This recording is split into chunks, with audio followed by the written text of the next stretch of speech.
Negara dibagi menjadi 3 bagian wilayah yang antara lain: Negara Agung merupakan daerah sekeliling ibu kota kerajaan tempat raja memerintah.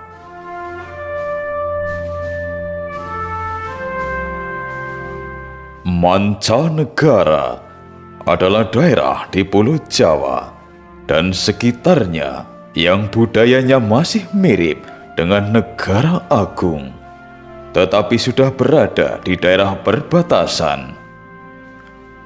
Dilihat dari sudut pandang ini, Madura dan Bali adalah daerah mancanegara.